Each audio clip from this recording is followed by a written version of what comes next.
Everyone, welcome back to the More Weekly, where we bring you the latest news at Alhambra High. I'm your co-anchor Grace. And I'm your other co-anchor Nicholas. First up are a few announcements.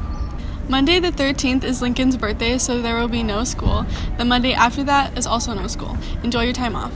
Make sure to turn in your spring fling contracts by the 17th. Ticket prices for this week is $16 and $14 for those with an ASB card. And that's all for this week. College Board has stripped away many elements of its new AP African American Studies course in order to please conservatives, resulting in much more backlash. The criticism began in January when a Florida governor protested the curriculum, stating that he would ban it. In response, College Board released a revised version of its course last week. Now, many elements of critical race theory, the queer experience, and black feminism have been removed from the course, with Black Lives Matter becoming an optional part of it. According to the New York Times, black conservatism has become a possible research topic, placing many of the other elements that were removed. College Board claimed these changes are only a draft, and that they were not made in response to political backlash. However, that has not prevented teachers' unions, professors, and others from criticizing the move. In fact, not all conservatives oppose the move, with some claiming that the removal of topics is not a good idea, as many of them are important to American history and should be taught to students. College Board wants people to accept their course as, according to New York Times, AP courses are their main source of revenue. If their curriculum is considered flawed and widely opposed, they will not be able to produce many of the money that is used for their programs. These programs are essential for students, which is why College Board wants them to continue being funded. This course is still a work in progress, so we may see some more changes to the curriculum in the near future.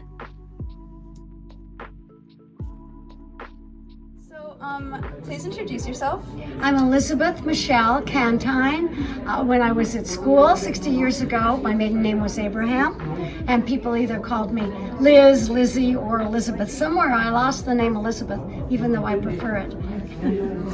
So can you tell us why you're here today? Yes, I'm so happy to be back to give something back to AHS, who gave my three older siblings and me so much.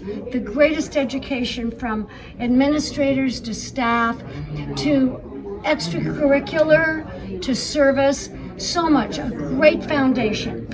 And I've been an educator, classroom and dance educator for over 50 years, and I have also been writing.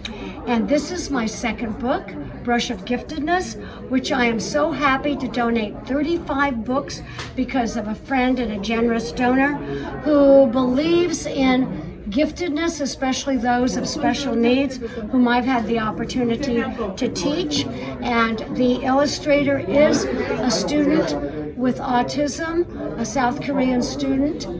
And I'm so happy to give this book to be used in English, drama, dance, and of course in special education department.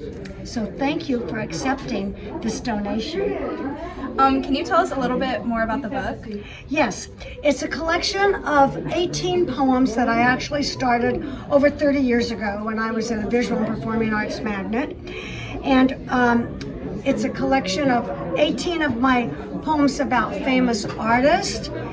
And we studied each of these artists in my classroom. We researched the lives of them. Then we created a work in the style of the artist. Then I wrote a poem about the artist, and then we recited the poems and we danced to the poems. It was lifelong learning. I always wanted to publish the poems, but I had to find the right illustrator. So about 18 years ago, I started a program, a dance program for students with special needs called Ready, Willing, and Able. And in that program, I discovered Heidi Dong, who is my illustrator. And Heidi is minimally verbal, but she can replicate dance or anything that she sees. That is really her gift. So once I discovered her gift, not only in dance, but in her art, it's actually, she sold paintings up to $600, so she's professional. And I would give her books, calendars and books of artists. Let's go to Mary Cassatt, So I would give her a book or a calendar, and we couldn't have a discussion like this, but she might point to one that she would like. Nice, pretty, this case, she liked 2 of them. Then we went to, for example, Winslow Homer. I was given this book, a book of Winslow Homer by my dance teacher. My dance studio was just a couple blocks from Alhambra High School, where I spent all my time when I wasn't in school or home. And she liked this picture, even though it's scary because it has sharks, but this is part of Winslow Homer because there's a lot of substance in Winslow Homer. And etc. Back to, this is her own, but I especially like her Icarus, Monster Matisse, and then we go to Monet. She chose this one, interestingly enough, of Rockwell, Norman Rockwell. A lot of people aren't familiar, including myself, of this particular piece of his. But anyway, you can see what a beautiful job she does with her interpretations. I actually tried to do my poems in the style of the artist and worked with my college assistant on that. And also it was important that I included 2 modern day artists. An African American artist, Mark Bradford, who's been on 60 Minutes a couple times. His work's been displayed at the Broad. Big, huge murals. Again, there's a lot of historical context. And also Cara Romero, a female Native American artist who's alive. So I did get permission from those. The other ones have long passed. So I wanted to ask you about your time here at Alhambra High School. If you could tell us more about like what Alhambra was like when you were going to school. For the greatest years of my life, most of our classes were in bungalows.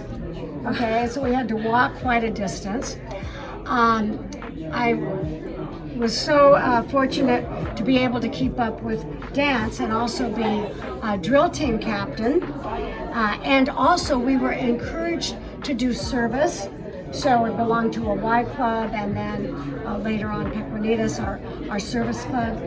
I felt like we got such a well-rounded education, academics, arts, and service. And of course the campus looked nothing like this, but still we had a couple thousand students in our class of 62, which might seem small these days, but large to some campuses.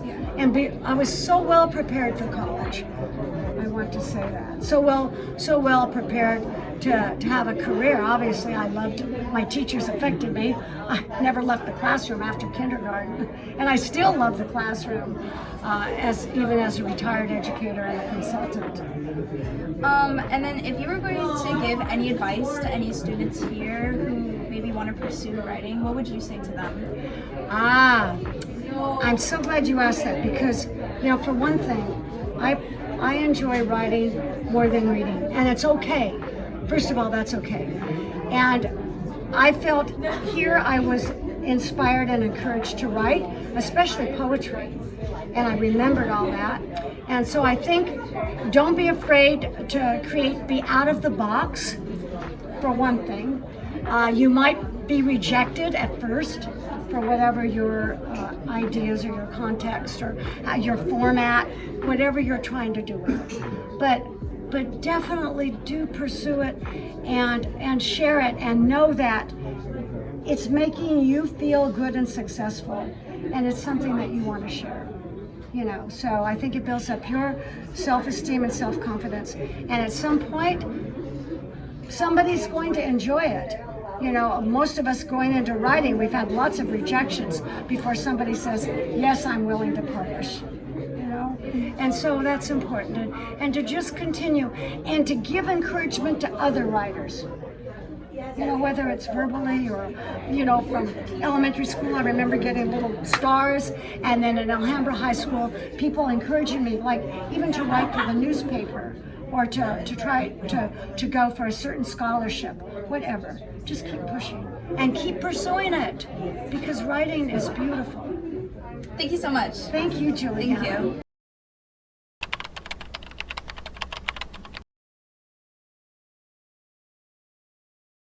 Hi, I'm Cassie. Cassie. I'm Alex. Maddie. My name is Marilyn. My name is Alejandro. My name is Kayla. I really feel really upset that Soup Plantation going down. Like, I love that place. I went to Soup Plantation quite a bit growing up. I would go there with my dad on the weekends, and we would just like load up our plates. It breaks my heart since Soup Plantation has such a humongous variety of choices you can eat and choose from. And even after you ate, you can get a nice little ice cream for yourself. I think that me and my friends would eat that up if it was still around. I was always going to like get clam chowder. Oh, the best.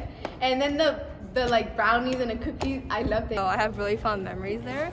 I actually did not know it was being demolished, so I'm kind of surprised by that. And kind of sad about it because it's like a staple of my childhood, I guess. My name is Alan. I'm Joseph. My name is Matthew. What I like about Soup Plantation is that it closed down. When I tried it, I really like never went back. I'm grateful that it closed down. It tastes like crap. Thank God it got shut down. I'm grateful that Soup Plantation got closed down as well. I'm in grade. Oscar, I'm in 12th grade.